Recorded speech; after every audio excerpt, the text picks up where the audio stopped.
Salut à tous, j'espère que vous allez bien. On se retrouve aujourd'hui pour une story time. Ça fait extrêmement longtemps que je n'en ai pas fait.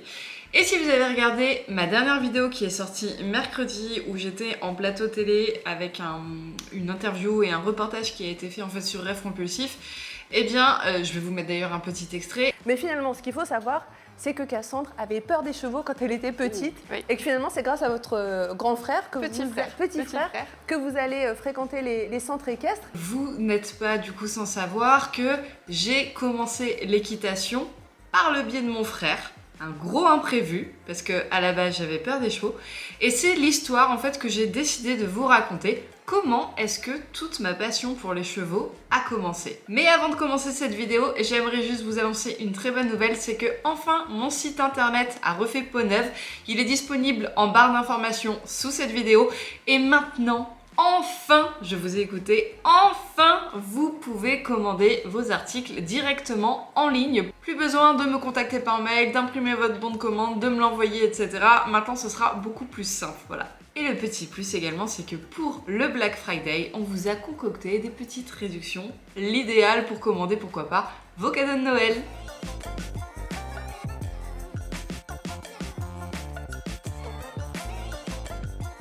Alors donc comme je le disais précédemment, moi quand j'étais jeune j'avais peur des chevaux. Alors pour ça il faut remonter dans ma plus tendre enfance, vraiment celle où j'étais encore en primaire. En fait il faut savoir qu'à l'époque où mes parents étaient encore ensemble, puisque à l'heure d'aujourd'hui ils sont divorcés, on vivait tous les quatre, ma maman, mon papa, mon petit frère et moi, dans une petite maison de campagne, dans un village. Et dans ce même village, il y avait une ferme avec des chevaux. Et on allait de temps en temps se promener avec mon petit frère pour jouer avec nos copains-copines. Et on passait devant le pré de ces chevaux. Il y avait 2 chevaux. Alors je sais, il me semble qu'il y avait une jument et un ongre, mais je n'en serais pas certaine. Je pourrais pas vous le confirmer aujourd'hui. Et en fait, on leur donnait donc des poignées d'herbe.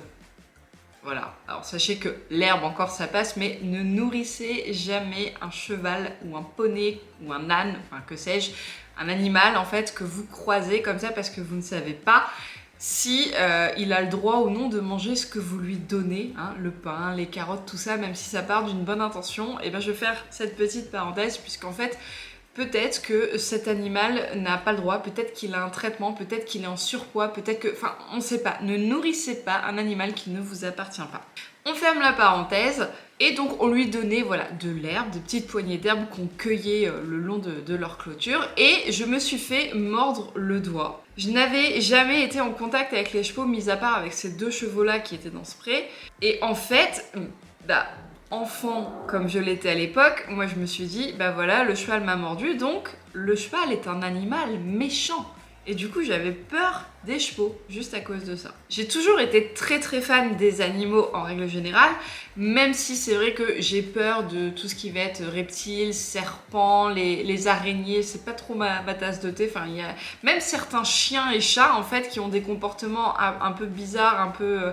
vous savez, grognards, etc.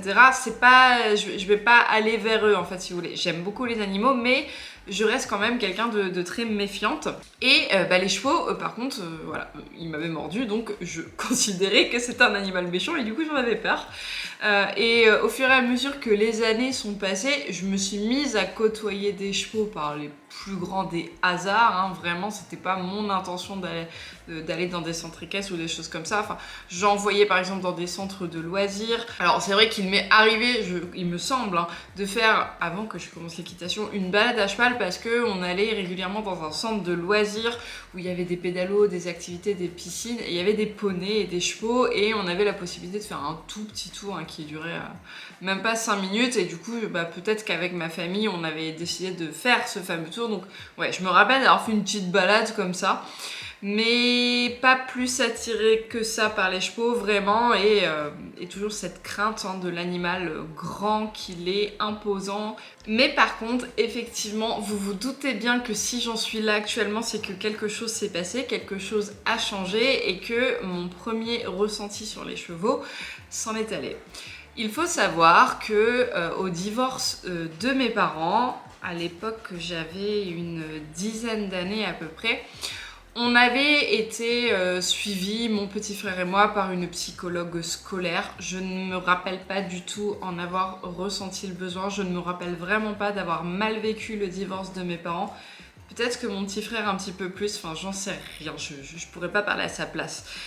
Mais toujours est-il que mon petit frère avait été jugé comme un petit garçon hyperactif à l'époque. Je ne sais absolument pas si c'est un lien avec ça ou s'il l'était déjà, je n'en ai vraiment plus le souvenir.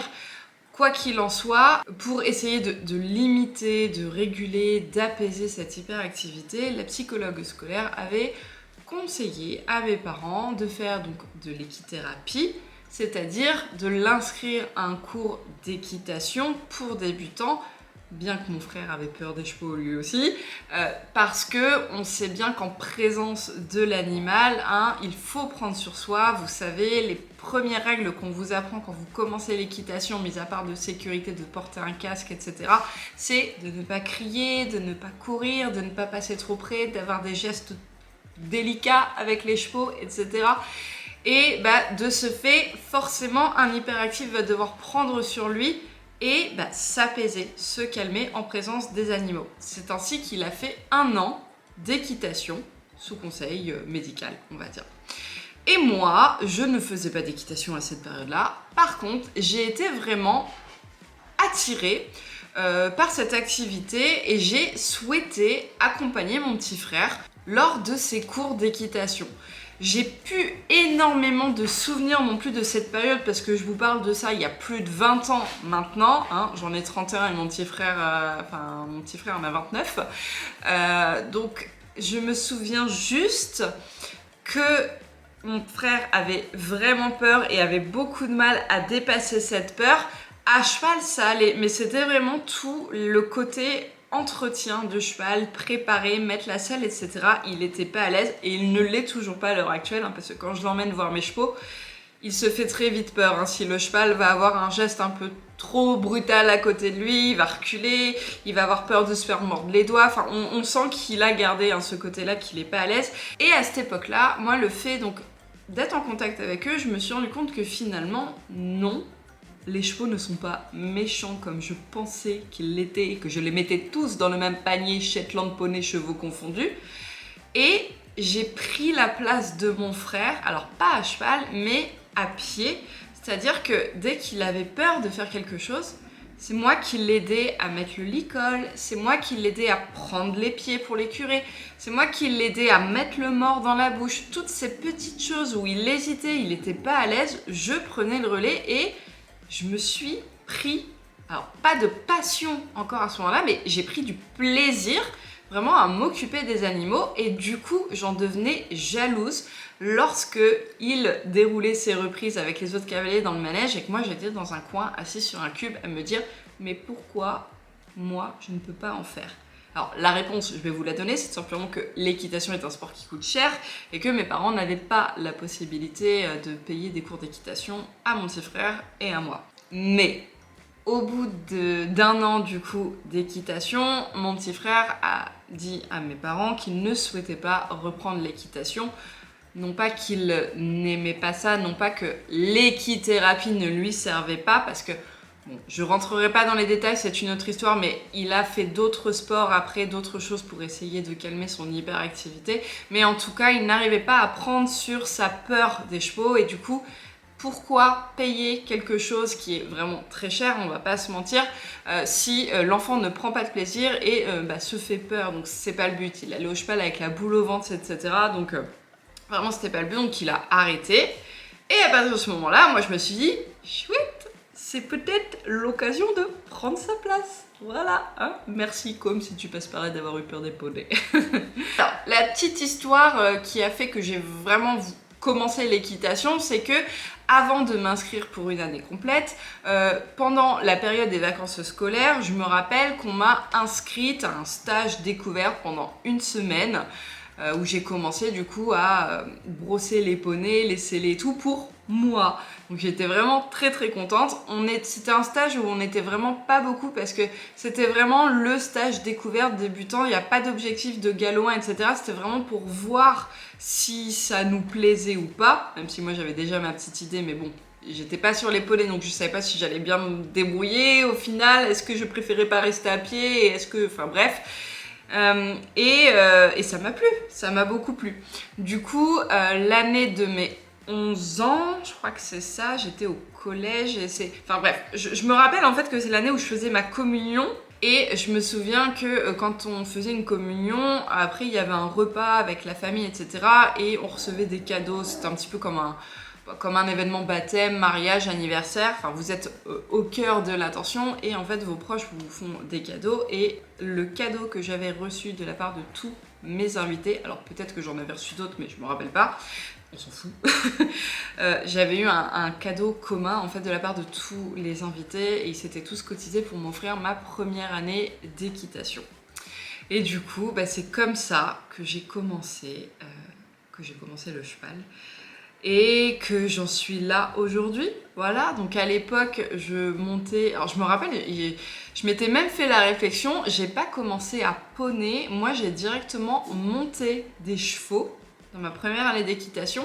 Et c'est au fur et à mesure des années que j'ai passé mes galops que je suis repassée sur des poneys. Alors, le truc qui est pas du tout logique. Mais très certainement qu'à l'époque, dans mon groupe, j'étais la plus grande, je crois. Alors, pas en âge, mais en taille de mon groupe. Et du coup, moi, on me mettait des chevaux. Il y avait peut-être pas assez de poneys en cavalerie. Enfin, je m'en rappelle pas, je sais plus. Mais en tout cas, je m'étais fait cette réflexion qu'on m'avait mis sur des chevaux et non pas sur des poneys.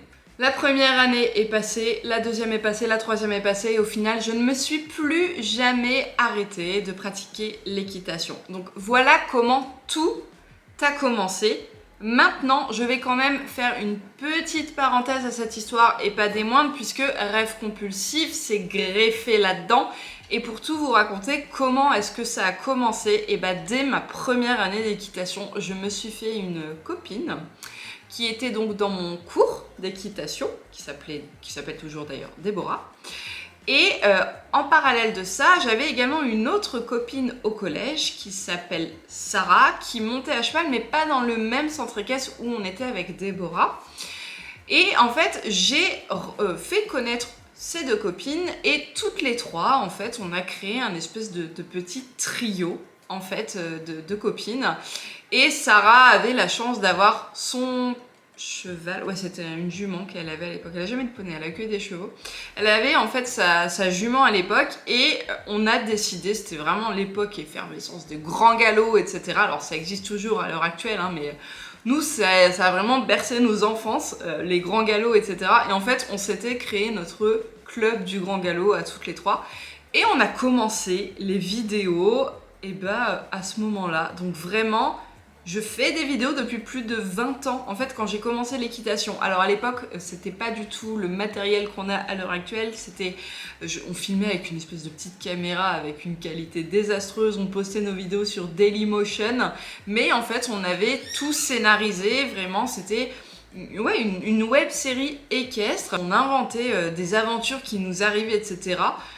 avec les chevaux, notamment avec la jument de notre copine, ce qui était très pratique parce que bien évidemment on n'allait pas emprunter des chevaux du centre équestre pour tourner nos vidéos, ça aurait été complètement alors cool, hein, mais dangereux et irresponsable de notre part, et bien entendu que ça ne pouvait pas se faire, hein. Mais en tout cas, si je n'avais pas rencontré mes copines et qu'on n'avait pas décidé de créer ces choses, je ne sais pas si j'en serais là aujourd'hui, parce que ça m'a fait aimer la vidéo, ça m'a fait aimer les photos, ça m'a fait aimer le partage, l'interaction avec des abonnés, et on avait été blogstar à l'époque parce qu'on avait un Skyblog aussi, on avait été repéré par des magazines où on avait eu des articles dans la presse, enfin bref, ça a vraiment été un truc de fou. Mes copines Déborah et Sarah sont parties de leur côté et moi j'ai continué à créer du contenu équestre sur les réseaux sociaux et la communauté qu'on avait à l'époque m'a suivi moi.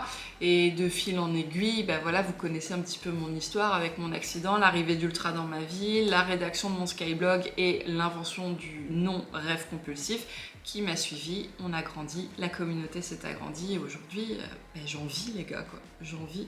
Donc on est vraiment passé de la petite fille qui s'est fait mordre par un cheval et du coup qui en a peur, à la petite fille qui vit, dort, je vais pas dire mange, hein, poney. C'est un truc de fou cette histoire, vraiment. Jamais je n'aurais pensé en fait. Donc voilà tout le monde, la petite histoire de comment est-ce que j'ai goûté à cette passion, comment j'ai découvert l'équitation et comment au final j'en suis arrivée là, hein, quelque part aujourd'hui. Alors j'espère en tout cas que cette petite vidéo vous aura plu. C'est une histoire que je ne suis pas sûre d'avoir tout à fait racontée. J'en ai peut-être parlé ou j'ai glissé quelques petits morceaux par-ci par-là. Mais en tout cas je ne me rappelle vraiment pas de vous en avoir réellement parlé comme ça bien en détail. Donc j'espère que cette vidéo vous aura plu. S'il y a d'autres story time qui vous intéressent de mon parcours de cavalière ou de créatrice de contenu ou de propriétaire, enfin bref, quelque chose que vous aimeriez que je vous raconte, eh bien n'hésitez pas à me le glisser en suggestion dans les commentaires sous cette vidéo. Si jamais vous n'êtes pas encore abonné à la chaîne, je vous invite également à le faire. Je vois les 200 000 approcher. Ça fait des mois hein, que je vous le dis. C'est vrai que ça grimpe pas très vite, mais ça grimpe quand même un petit peu et ça me ferait très plaisir qu'on atteigne ce goal des 200 000 abonnés. Donc merci beaucoup à ceux qui sont déjà abonnés et à ceux qui le feront. N'hésitez pas aussi à me lâcher un petit commentaire et un like sous cette vidéo. Et en attendant la prochaine vidéo, prenez soin de vous et prenez soin de vos chevaux. Salut!